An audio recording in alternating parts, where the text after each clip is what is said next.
Go open your bank account app right now. Not later. I said right now. While I'm still talking. Yes. Pull up your savings account and look at how much interest hit last month. Don't worry.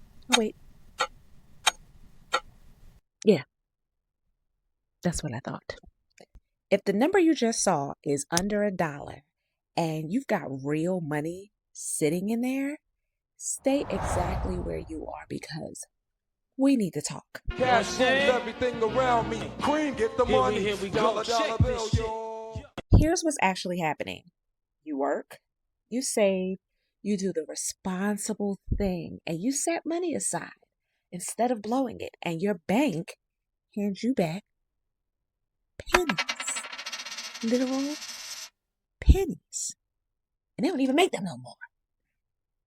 The national average on a regular savings account right now is 0.38%.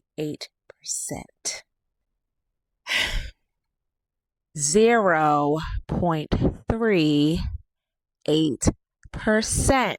On $10,000 sitting there responsibly for an entire year, that's about $38. As a matter of fact, let me get my calculator because I think you need to know how much that is per month. That's $3.16 a month.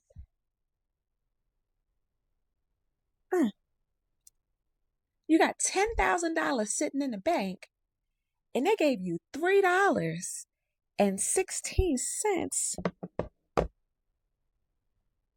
for letting them borrow it. Oh my God. Because you know that's what they're doing, right? They're borrowing your money. $38 for 12 months of doing everything right. There's a version of the same account, same FDIC protection, same your money is safe guarantee, paying 10 times that. On that same 10 grand, you're getting closer to $400 a year. That's $33 a month. I don't know about you, but I would much rather have $33 a month than $3 a month. You know what I'm saying? And you probably didn't know this. And it's not because you weren't paying attention. Nobody told you. But the bank you're with right now, they make money specifically off you not knowing that. If your stomach just dropped a little bit because you had money sitting in the wrong spot for years, don't start beating yourself up. I mean it. Nobody sat any of us down and explained any of this. What we got was put your money in savings. Good job as the entire financial education. And that was it. Nobody mentioned APY. Nobody told us the account your mama opened up for you at 16 has been quietly losing to inflation this entire time. I had money sitting in regular savings account way longer than I would like to admit. And I felt proud of my little cushion. I had no idea that it was growing slower than my plants outside. And that's how quickly I was going to get to an actual whole dollar in my savings account at that rate. Anyway, I said what I said. It doesn't matter how long it's been in the wrong place. What matters is what you do the second you find out. So let's talk about what a high yield saving account actually is. A high yield savings account is a savings account that pays you something for the privilege of holding your money. That's the entire concept. Same safety, same access. The bank just isn't insulting you on the interest. Technically, a regular savings account is paying you something, but they're paying you something. You know what I mean? They're giving you something that feel a little bit more like worth it. You know what I mean? You lending them money, you letting them borrow your money, and then they want to give you pennies back. No. You're lending the bank some money, and they said, you know what? We're going to give you some dollars back in return. Thank you. So most of them live online instead of in a building. That's why they could afford to pay you a better interest rate because they're not spending all that overhead on a brick and mortar building. But because they're online and not in a building, sometimes that trips people up. We've all got that little alarm. If I can't walk in and yell at somebody in person, is it even real? Do I feel safe if I can't go drag somebody in real life? Yes, it's real, friend. And these are the questions you need to ask yourself to know that your money is real and it is safe where it is. Is it FDIC insured?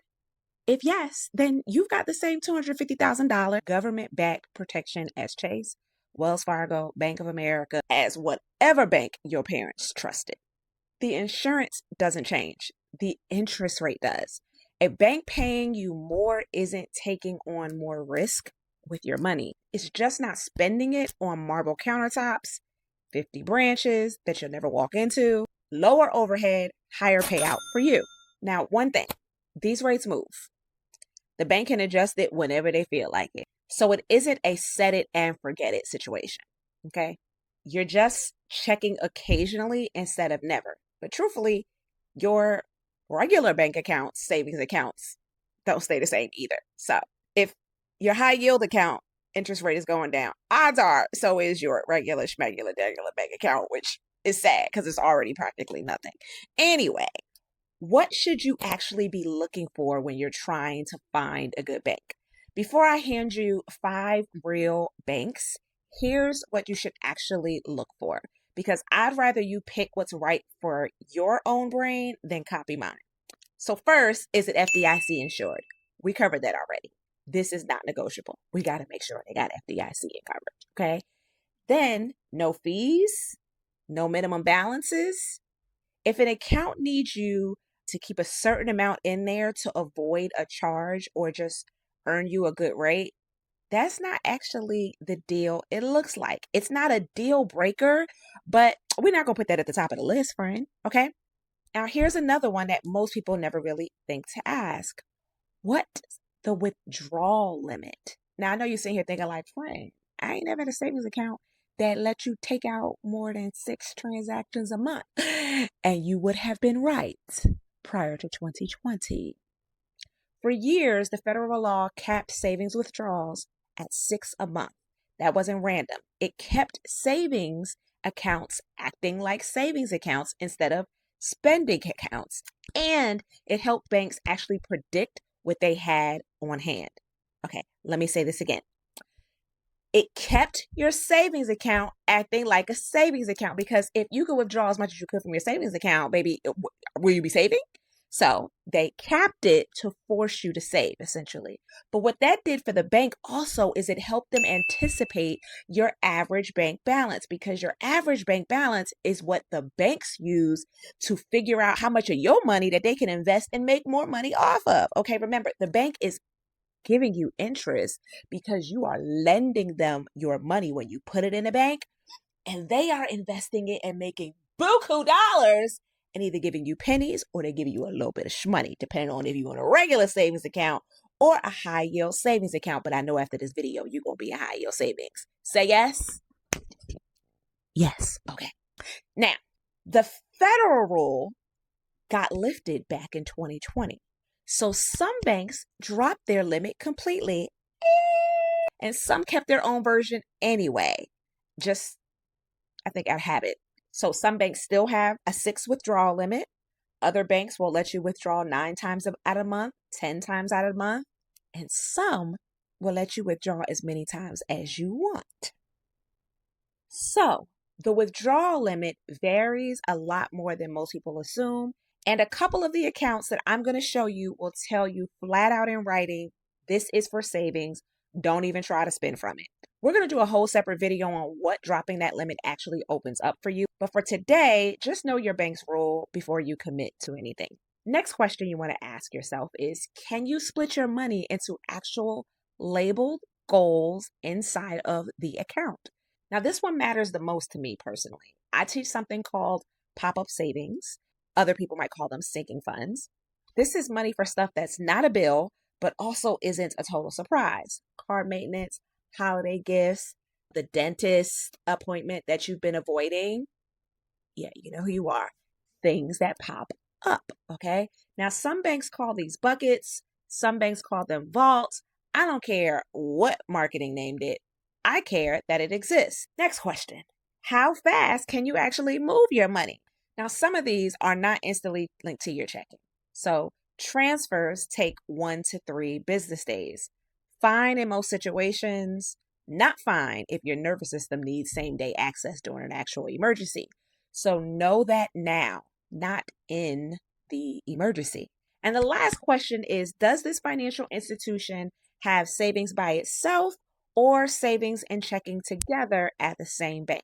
Neither is wrong, but you just want to know what your options are. I personally like a little friction between me and my own money because it's a little annoying to pull from it, which means that I am way less likely to touch it for absolutely no reason. That's just how my brain works. I'm just lazy enough to be like, you know what? I don't really need it that bad. Yours might be quite the opposite. So you might want the opposite. So let's get into the 5 banks that I like that have high yield savings accounts. Now remember, I'm not telling you which ones to open. I'm not your financial advisor. That's not my lane. I'm handing you options so you can make the call for your own life. Quick transparency moment also, because we're keeping it all the way funky today. Now, I don't want y'all thinking I picked these banks because they paying me something, because baby, most of them don't even have a referral program. But anytime any company does, why would I not share my link?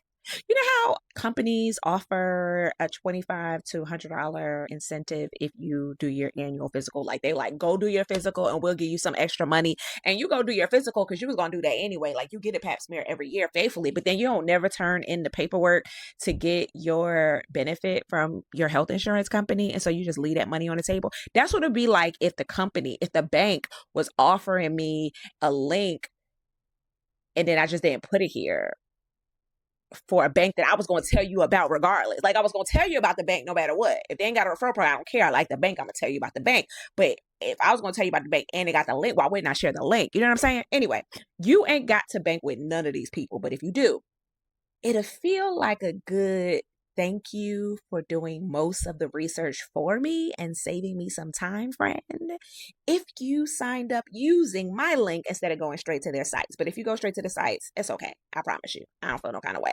Like I said, I was going to tell you about them anyway. Now, let's get into these banks. First one's up, Ally Bank. This one is best for goal organizers. Ally's probably the name you've already heard if you spent 5 minutes in this corner of the internet, and it keeps coming up for a reason. They have a good rate, no monthly fee, no minimums to open up, and a withdrawal cap of 10 withdrawals a cycle.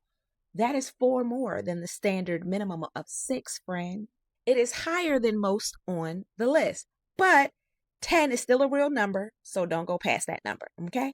Now, the actual reason that I love Ally Bank is because of its buckets. You split one balance into as many labeled goals as you want. Emergency fund here, card funds here, girls trip over there.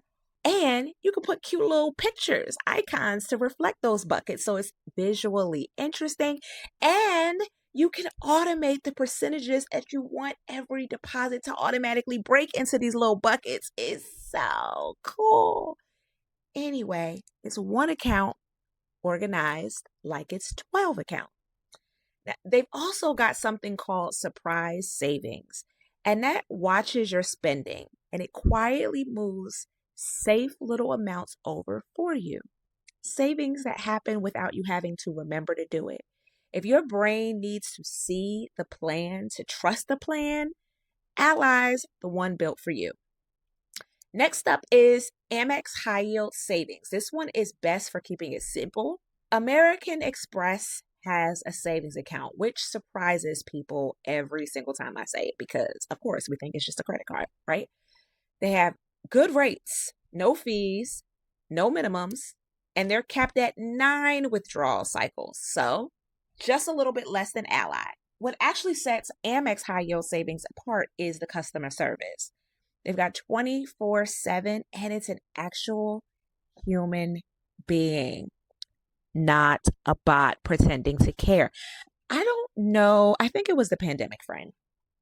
It's like companies don't believe that they need to have humans in customer service anymore, and it pisses me the hell off. Okay. Bring back people. I don't want to talk to AI. I want to talk to a person, representative. I'm going too far off a tangent. In this economy, customer service matters, okay? Anyway, the downside is no debit card, though. No checking account attached. This is a vault, not a wallet. you'd pair it with a checking account somewhere else. So it's a good spot for money that you genuinely want to kind of forget exists until you need it. Okay? This would be good for like short-term goals, or maybe your investing holding account. That might be a good spot for that, but not like your, I don't know if I would use this for my pop-up savings because you tend to move that a little bit more frequently. Neither here nor there. Next bank, SoFi Bank. This one is best for all in one.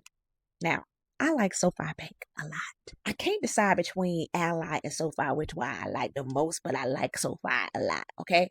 SoFi does everything under one roof. It has checking and savings in the same account, same app. It has a solid rate. And here's the part worth noting. There is no withdrawal caps at all. You can withdraw from the savings account as many times as you want. Friend, as many times as you want. Zero withdrawal fees for going over 6. You can withdraw as much as you want. It's unlimited. While most of the rest of the banks on the list still has a limit, this one has none. SoFi also has vaults for organizing your goals. These work similarly to Ally's bucket system. They have 55,000 plus free ATMs, and you can get your paycheck up to 2 days early at this bank. Okay? And they picked up NerdWallet's top overall bank award this year. There's also a direct deposit bonus there. And I'm not telling you to chase it, but just like I said about the insurance bonus and the link, let's not pretend that money's not on the table. So if they're going to give you an incentive for direct deposit, go get it, friend. Okay, let's not pretend it's invisible. Okay, if you want everything in one place, one app, this is the one. All right, next is Bass Bank, and this is best for frequent flyers. Bask is the weird one, but in a good way. You can actually open up a normal high yield account, or you can open up a mileage version and earn American airline miles instead of interest. You would earn 1.7 miles per dollar every year. So 10 grand sitting there a year turns into 17,500 miles. Now, whether that beats cash depends entirely on how often you actually fly and use miles. So don't treat this as a universal yes, but I just thought it was really cool and a different approach. And I don't know if it's the best thing, but I ain't mad at it, okay? One real thing to know by Bask's own rules is that neither version of this account can be used to pay a bill or make a purchase. This is not a workaround situation. This is straight from them. If you want money that just grows untouched with zero temptation to touch it, that restriction is actually doing you a favor. They're online only, no branches, and reviews are mixed on the customer service side. So do your own research before you move real money anywhere. Last one is Capital One 360, and this is best if you're not ready to go fully online. This one's for the person who wants the online rate but isn't ready to let go of walking into the building. Good rate, no fees, no minimum, and actual branches. Plus, there are cafes if you ever want a human in a room. For some of us, just knowing that that option exists is worth something, even if we never use it. Their agreement technically allows a 6 withdrawal cap, but however, right now, they're not even enforcing it. So it's kind of functioning like unlimited withdrawals. Now, just keep in mind that they could turn that back on whenever they want. So, pay attention, okay? What else I love about Capital One 360 is that you can open as many accounts as you want, all earning the same rate. This is my workaround to the bucket system because Capital One doesn't have a bucket system within one account, but you can have as many accounts as you want and it costs you nothing to open them up. And so you can create the illusion of buckets. But the downside of that is that each account then has its own routing number and account number, and it can be a little chaotic if you ask me. That's just my opinion, but I love that they offer it and they typically have a good rate. Now, While they do have a good rate, keep in mind the rates sometimes run a touch under fully online options, and that's because you're trading a little bit of yield for the safety net that you can actually walk into a branch. Now, who you choose should not just come down to who has the flashiest number on the internet this week, because the number changes constantly. What matters is whether the account works with how your brain actually manages money, whether it supports the system you're already building, whether you can get your money the way you actually need to. Since you're going to ask anyway, Ally and SoFi are my personal pick. For the longest, it's been Ally, but I think SoFi has edged Ally out for me. It's not really a contest because I need buckets, and I love the bucket and the vault system that they offer. I love the surprise savings that Ally offers. I love the unlimited withdrawals that SoFi offers. Both of them work really great for me. I get the high interest rates. I get the organization that I want. I get the unlimited withdrawal or high withdrawal limit that I like to be able to use for some other money management techniques that we'll talk about in another video. Now, I'll be honest, I don't personally bank with SoFi yet, so I can't vouch for what it feels like day to day, but researching it for this video and researching it years ago for my daughter's bank account, it was easily at the top of my list. The only reason I'm not banking with them already is because I ain't know about them before I bumped into Ally. That's it. I don't know what I would have chose if I knew about it first. So I'm putting them both at the top of my list. If it were today, it might have been my first choice. I just don't have the lived experience to say that for certain. My favorite being my favorite doesn't make it yours. And if part of you is already thinking, I want an actual system, not just a good account, that's the whole second half of my 8-week Love Yourself Back to Wealth group program. The link is below. Before you go, you should know that your savings account should be working for you, not the other way around. If you've been parking money somewhere that's been quietly disrespecting you for that instant day, we moving the money somewhere real soon. I want you to pick one account, look into it for real. Then, if you're satisfied with what you see, move something. Let it sit and actually grow for once. Tell me in the comments which of these 5 banks you're looking into, or if you've already banking with a high yield account, tell me who you're banking with, tell me what you love about them, and tell me honestly if it's actually been worth it. I read every comment and it shapes what I make next. If this video helped you, send it to one person in your life who's got some money that might be sitting there doing nothing. You already know who she is. Go ahead and send it, friend. And I'll see you in the next one. Bye. Cash rules everything around me. Cream, get the money. Here we go. Dollar Shake bill, this shit. yo.